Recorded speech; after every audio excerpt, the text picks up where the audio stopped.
വെടിനിർത്തൽ പ്രാബല്യത്തിൽ വന്നതിന് ശേഷവും ഗാസയിൽ കനത്ത ആക്രമണമാണ് ഇസ്രായേൽ സേന നടത്തുന്നത്. ഇതുവരെ നടന്ന യുദ്ധത്തിൽ മരിച്ചവരുടെ എണ്ണം 70,000 കടന്നുവെന്നാണ് കണക്കുകൾ സൂചിപ്പിക്കുന്നത്. വെടിനിർത്തൽ പ്രഖ്യാപിച്ചിട്ടും ഗാസയിൽ ആക്രമണം തുടർന്നുകൊണ്ടേയിരിക്കുകയാണ്. ഇതുവരെ 20 ബന്ദികളെ ഹമാസ് ഇസ്രായേലിന് കൈമാറുകയും ചെയ്തിട്ടുണ്ട്. 28 ബന്ദികളുടെ മൃതദേഹങ്ങളെയും കൈമാറിയിട്ടുണ്ട് എന്നതാണ്. അതിന് പകരമായി തന്നെ ഇസ്രായേൽ തങ്ങളുടെ കസ്റ്റഡിയിലുള്ള ഏകദേശം 2000 പാലസ്തീൻ തടവുകാരെയാണ് വിട്ടയച്ചത്. നൂറുകണക്കിന് പാലസ്തീനികളുടെ മൃതദേഹങ്ങൾ തിരികെ നൽകുകയും ചെയ്തിട്ടുണ്ട്. യുദ്ധം ആരംഭിച്ച് 2023 ഒക്ടോബർ 7 മുതലുള്ള കണക്കുകൾ പ്രകാരമാണ് ഈ ഒരു കണക്ക് പുറത്തുവിട്ടിരിക്കുന്നത്. വെടിനിർത്തലിന് ശേഷം 350-ലധികം പേർ മരിച്ചു എന്നതാണ് കണക്കുകൾ സൂചിപ്പിച്ചിരിക്കുന്നത്. തെക്കൻ ഗാസയിലെ ഖാൻ യൂനസിനടുത്ത് തന്നെ ഖാനി സുക്കേൽ എന്ന കഴിഞ്ഞ ദിവസങ്ങളിൽ ഇസ്രായേൽ നടത്തിയ വ്യോമാക്രമണത്തിൽ സഹോദരങ്ങളായ 2 കുട്ടികളടക്കം കൊല്ലപ്പെട്ടുവെന്നും ഹമാസിന്റെ നിയന്ത്രണത്തിലുള്ള ഗാസയിലെ ആരോഗ്യ മന്ത്രാലയം ഇക്കാര്യങ്ങൾ അറിയിക്കുകയും ചെയ്തിട്ടുണ്ട്.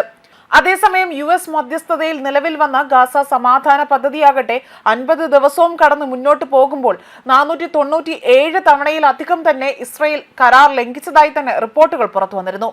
ഈ ആക്രമണങ്ങളിൽ കുട്ടികളും സ്ത്രീകളും അടക്കം നൂറുകണക്കിന് പാലസ്തീനുകൾ കൊല്ലപ്പെട്ടതായിട്ടാണ് വിവരങ്ങൾ പുറത്തു വന്നത്. US മുൻകൈ എടുത്തുകൊണ്ട് തന്നെ ഈജിപ്ത്, ഖത്തർ എന്നീ രാജ്യങ്ങളുടെ മധ്യസ്ഥതയിൽ ഇസ്രായേലും ഹമാസും ഒപ്പുവെച്ച ഗാസ സമാധാന പദ്ധതിയുടെ ആദ്യഘട്ടം 2025 ഒക്ടോബർ 10 പ്രാബല്യത്തിൽ വരുന്നത്. അമേരിക്കൻ പ്രസിഡന്റ് ഡൊണാൾഡ് ട്രംപ് അവതരിപ്പിച്ച പദ്ധതിക്ക് ഈജിപ്ത്, ഖത്തർ തുടങ്ങിയ അറബ് രാജ്യങ്ങളുടെ പിന്തുണയും ഒപ്പമുണ്ടായിരുന്നു. കൂട്ടക്കുരുതി തുടരുന്ന ഗാസയിൽ ദീർഘകാലമായി തന്നെ തുടരുന്ന സംഘർഷം അവസാനിപ്പിക്കുക, ബന്ദികളെ മോചിപ്പിക്കുക, ഗാസയിലെ ജനങ്ങൾക്ക് ആവശ്യമായ എല്ലാ സഹായങ്ങളും എത്തിക്കുക എന്നിവയായിരുന്നു ആ ഒരു കരാറിന്റെ പ്രധാന ലക്ഷ്യങ്ങളിലൊന്ന്. ഇസ്രായേൽ സൈന്യം ഗാസയിലെ ജനവാസ കേന്ദ്രങ്ങളിൽ നിന്ന് പിൻവലിക്കുമെന്നും സൈനിക നടപടികൾ പൂർണ്ണമായും തന്നെ നിർത്തിവെക്കും എന്നതായിരുന്നു പ്രഖ്യാപനം നടന്നത്. എന്നാൽ ഇത് പൂർണ്ണമായും ഇതുവരെയും നടപ്പാക്കാൻ സാധിച്ചിട്ടില്ല എന്നാണ് വൃത്തങ്ങൾ സൂചിപ്പിക്കുന്നത്.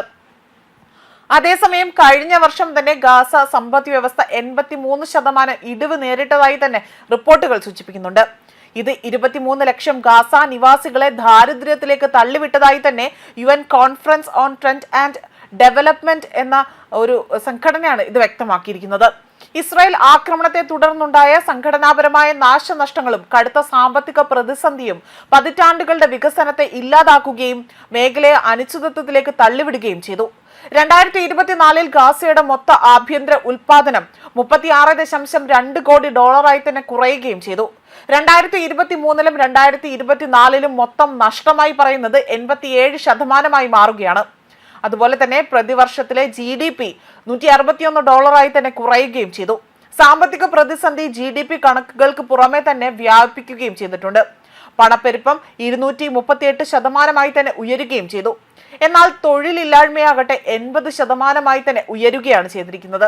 ഇതിന്റെ നേരിട്ടുള്ള അനന്തരഫലമായി തന്നെ ഗാസ മുനമ്പിൽ താമസിക്കുന്ന 23 ലക്ഷം ആളുകളും ദാരിദ്ര്യരേഖയ്ക്ക് താഴെയാണ് എന്ന് കണ്ടെത്തുകയാണ് ചെയ്തിരിക്കുന്നത്. 69 വർഷത്തെ മനുഷ്യ വികസനത്തെ തുടച്ചു നീക്കിക്കൊണ്ട് ഇതുവരെ രേഖപ്പെടുത്തിയതിൽ വെച്ച് ഏറ്റവും ഗുരുതരമായ സാമ്പത്തിക പ്രതിസന്ധിയായിട്ടാണ് ഇതിനെ കണക്കാക്കുന്നത്, അല്ലെങ്കിൽ ഈ ഒരു പ്രതിസന്ധിയെ ഇപ്പോൾ വിശേഷിപ്പിച്ചിരിക്കുന്നതെന്നും വിലയിരുത്തപ്പെടുന്നുണ്ട്.